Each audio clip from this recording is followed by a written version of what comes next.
সামান্য একটা ঘটনা থেকে যে অনেক বড় কিছু হতে পারে সেটা একবার দেখুন। প্রকাশ্যে একটা মেয়েকে হত্যার চেষ্টা।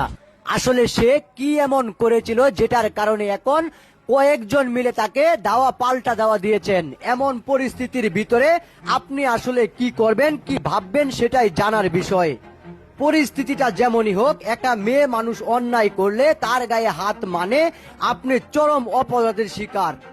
আপনাকে নিতে হবে আইনের আওতায়। কিন্তু কেউ কোনো কিছু বলার আগেই মেয়েটা লুকিয়ে পড়েছেন। কি এমন হয়েছিল এই রহস্যটা দেখবেন এখন।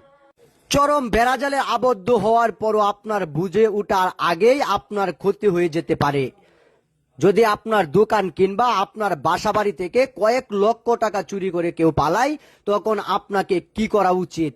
আর এমনই একটা ঘটনা এখন আমাদের সামনে, যেখানে দেখা যাচ্ছে প্রায় 10 থেকে 12 লাখ টাকা চুরি করে পালিয়েছেন একজন সুন্দরী রমণী। আসলে কখনো কখনো চুর কেউ টাউর করা যায় না। আপনার আশেপাশে কে চুর কে চুরি করছে সেটা আপনি নিজে দেখলেও বুঝতে পারবেন না।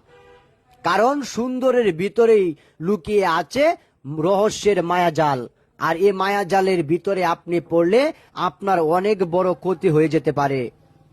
তাই পরিস্থিতি যেমনই হোক, আপনি যেভাবেই থাকেন পরিস্থিতির শিকার হওয়ার আগে এসব লোকের থেকে একটু দূরে থাকবেন।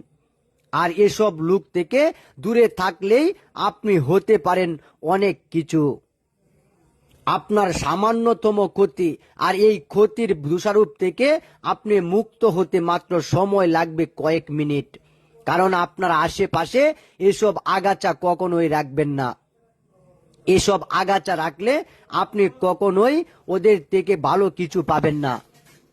তাই আপনাকে বলবো, আপনার আশেপাশে কে বা কারা আপনার ক্ষতির জন্য বসে আছে সে বিষয়টা অবশ্যই খেয়াল রাখবেন।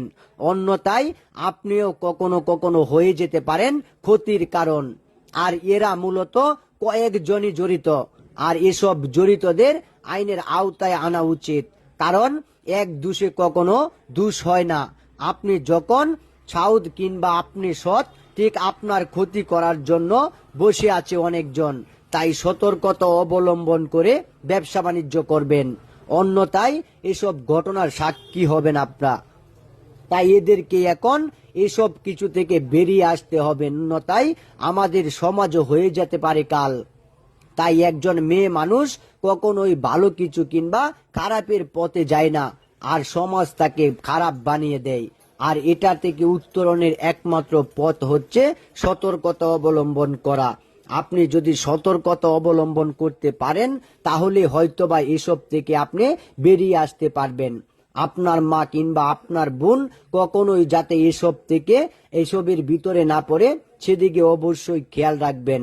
আর যদি একটা চক্র মিলে এসব কাজ করে তাহলে তো কোনো কথাই নেই। তাই আমি বলবো অবশ্যই সতর্কতা অবলম্বন করে কাজ করবেন।